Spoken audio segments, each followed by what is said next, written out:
Let me talk to you about one of the most important parts of presenting, and it's going to actually be a tool that you will use in your inviting. You'll use it for the rest of your career everywhere, and that's your story. Your story. If I ask people to come up and tell their story, most people don't have a structure for it. They just start talking. And that's not the best situation. Some people will tell their story for an hour because it's about them, and they're just happy somebody's listening. They'll put their drama in there. They'll put all kinds of stuff in there, the stuff that doesn't really matter. They'll make themselves the issue. What's the story designed to do? It's designed to humanize you and let people hear through the story that something might be possible for them. Okay? And there is a structure in our business that will help you. And if you're a good leader, some of the best cultures in network marketing, everybody's got their story. They got it down, they've practiced it, they're ready to tell it. They're ready to tell it in the elevator, in the hallway, at lunch, to the person serving them food, to the person selling them a pair of shoes, anywhere, person sitting next to them. You know, when the person asks them on the airplane, so what do? They don't go, they got it. Their story's ready. So, well, just let me tell you. Bang, bang, bang, bang, bang. And they do it in 60 seconds in a way that makes the person go, wow, that's kind of interesting, versus saying, well, I'm kind of doing something that's kind of like this and it's kind of like that. So, let me give you some elements of your story and we'll put it together, okay? Your background. Your background. I've been trained as an engineer. I used to be an accountant, or I come from an accounting background. I've been a teacher. I've been a homemaker. I've been retired. I've been. What's your background? Used to be an athlete. I used to be a musician. I used to be whatever. Okay? So that's your background. How long is that? A sentence or two? That's as far as it should go. Next, the things you didn't like about that particular existence.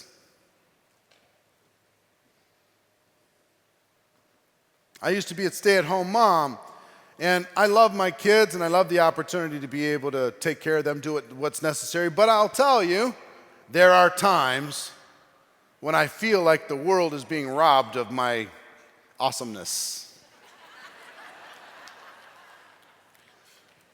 I'm a little bit bored. I have to be honest with you. I'm a little bit bored. There's some things I want to do. There's some challenges I want to reach for. There's some impact that I want to give, and just doing that was putting me in a particular situation. Or I've been an engineer, or let's say I've been a teacher, and I love teaching. Teaching's fantastic. Anybody in here ever been an educator, been a teacher of any sort? Okay. The teachers, you know the two sides of that coin, right? The one side of the coin says fulfillment, legacy. We're passing on knowledge. We're passing on information. We're a mentor to the next generation. We're doing amazing things. But we're underappreciated. We're undercelebrated. We're certainly underpaid. You know what I mean? And you can come up with the list, you educators. It's pretty easy because it's right there. Bang, bang, bang. So what were the drawbacks? Now, you don't need to say you hated your background. You could just say, look, I loved what I did what I've done as a teacher, but this. And then part 3, and then I found this company that gave me an opportunity to be able to do what I wanted to do in addition to what I've been doing up until this point. Might be the company, it might be network marketing, it might be a product, depends on how you want to position that. But then I found this. Then look what I found. I was an accountant. I was helping other people count their money. And I got tired of helping other people count their money. I mean, it was great. I'm good at it. But I started seeing people come in with a different way of making money that was intriguing to me. They had huge profit margins. So I took a closer look and I found this company that was able to help me create freedom, not just count other people's money. I'd rather full-time count my own than count everybody else's, wouldn't you? And then your results, or how you feel about your future. Part 4, your results. And let me tell you what happened to me. This and this and this and this. Or, if you don't have results yet, how do you feel about your future? And now I've never been more hopeful. I get up with a jump in my step in the morning. I've got a plan. I've got a purpose. I'm moving forward. I'm making stuff happen. So when a person sits next to you on the airplane, they say, so what do you do? I say, well, let me tell you. I used to do this, but the challenges of this were this, and I found this solution. And this solution has already created this result for me, and here's how I feel about my future, so that's what I do. When you start a presentation, would it be good to tell this story in 60 seconds? When you meet somebody in the elevator and they say, hi, what do you do? Why are you here? Well, and your immediate go-to reflex should be this, pop, pop, pop, pop, pop. Those 4 things. When you do a 3-way phone call, would it be good to quickly do this in 60 seconds with your prospect? Yeah, every time, every time, every time, every time, every time. I was taught this way back, and my story has changed a few times. When I first started off, here was my story. Hi, my name is Eric. This is what I would do at the opportunity meetings, because we always had testimonials at the opportunity meetings. And this should be the structure for testimonials at opportunity meetings, company events, et cetera, et cetera. Home meetings, everything. Hi, my name is Eric Worre, and I'm a retired underachiever. I had 18 jobs before I was 23 years old. I was a little bit scared that that pattern was going to repeat in my life. I was going to be a minimum wage guy. And I found an opportunity that would accept me with my no college degree and my all these minimum wage jobs, and would give me a chance to be able to grow, give me a chance to be able to develop myself, and wouldn't fire me. As long as I followed the policies and procedures, I could work at my own pace. And let me tell you what happened to me. Within a few months, I was able to create more money part-time than I was able to create full-time. I'm so excited about my future now because I have a track to run on. I don't have to worry about if the country is going to raise the minimum wage for me to get a raise. I don't have to worry about that anymore. That was my story. 45 seconds long. So, you understand what I'm saying? So if you're a business owner who's also starting a network marketing business, can you create a story? Yes. See what I mean? It needs to be under 60 seconds. And here's some homework for you. I want you to create your story this weekend, and I want you to practice it with a friend that's in your business. Okay, don't practice it with everybody else in the room, please. A friend that's in your business, either over the phone or here in person, or a spouse or somebody that we're not going to violate our rules here this weekend, okay? But practice till it becomes second nature. And guess how long you'll tell that same story? It's never going to change because it's your story of how you went from outside network marketing to in. That's the story you tell. It doesn't really change later just because you're bored with it and you want to say, well, blah, blah, blah, blah, blah, blah. I've done all these other things. The real truth is, What's interesting to the prospect is how you went from outside to in. You might even put in there. And guess what? I found a company, it was a network marketing company. You ever heard of those? I said never, ever, ever. I was never going to be involved. You could take away their objection before they even ask it. I never, ever was going to do it. Never. But I found this and this and this and this and this, and it's given me hope. It's given me direction. It's given me income. It's given me friendships and purpose and fun. I'm having a blast. That's what I do. What do you do?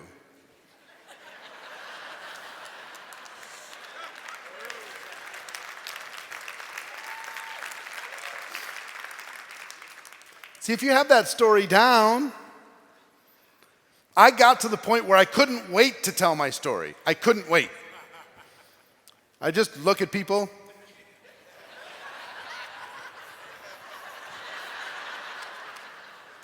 Go ahead, ask it. I'd get on airplanes. I've never said this before, but it's the truth. I've done some weird things in my career. I had some frequent flyer miles early on, and I didn't have very many prospects. So there was a thing where you could fly a bunch of legs for pretty inexpensive. So I went for 3 days and just flew. I'm not kidding. I am not kidding. I'm serious. I'm not kidding. Because literally I flew to Phoenix, then I flew from Phoenix to Albuquerque. I flew from Albuquerque to like all these little routes you could do all for one ticket. This was probably, 20 years ago. You could do all for one ticket. It cost me like, $200 to do 8 legs, 8 flights. I'm not kidding. But I recruited 3 people from that process in 3 of those different cities. One of them became an important line for me early on, helped me get to my first 6-figure-a-year income. One of them, retired person sitting next to me. And guess what I asked? What do you do? Oh, I'm retired, I do this and that. And then what are they going to ask? What do you do? I get to tell my story. That's what I get to do. 8 legs cost me $200, and from that $200, I was able to create another line. I sponsored 3 people, which paid for it, just from the sign-up fees, paid for it. That's, that made more sense to me than walking around at the mall. I don't know. But maybe I'm weird. So some of you are getting ready to have a great opportunity on your way home. Some of you have multiple flights. You could either sleep or... Hey, look, there's an open seat over there. I'm going to go sit over there. Boom. Oh, there's another open seat. I'm going to go sit over there. Boom. Oh, my person's sleeping. You mind changing this chair? Does that make me weird? I'm a little weird, but hey, I don't care. I got to a point where I didn't care. I got to a point where I just wanted to tell my story to whoever would listen. I got to a point... I did strange things. One time I went to the Hubert A. Humphrey Metrodome where they were playing a football game with a duffel bag of video cassettes. And I sat on the end of the aisle and said, please pass this down, please pass this down, please pass this down, please pass this down, please pass this down, please pass this down, please pass this down, until they were gone, and then I went to my seat, which was far away.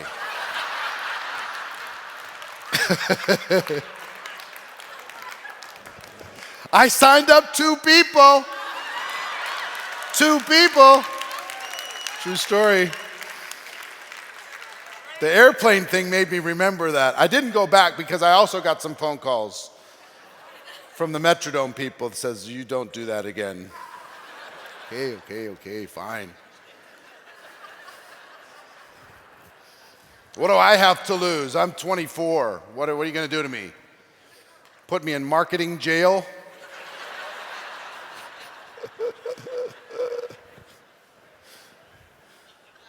It was the same place that fired me for throwing peanuts. Cheers.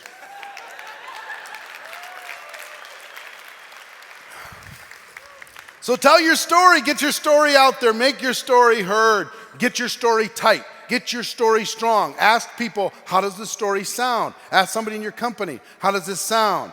Tweak it. I wrote it down.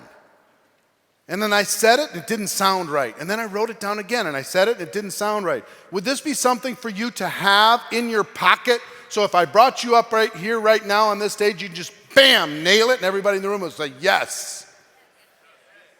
Would that be important to have? Would that be important to teach?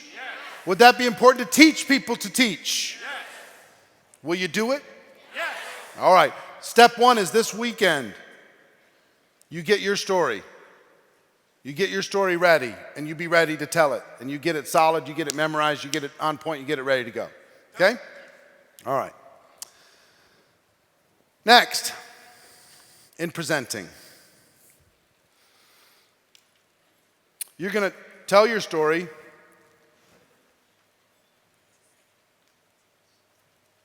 to your prospects. You're going to tell that story to other people's prospects. You're going to tell that story on three-way calls, conference calls, and webinars. You're going to tell that story online. You're going to tell that story at live events. You're going to tell that story everywhere. Now, here's an important lesson that I need you to understand. See this? The person with the marker makes the money. The person with the marker makes the money.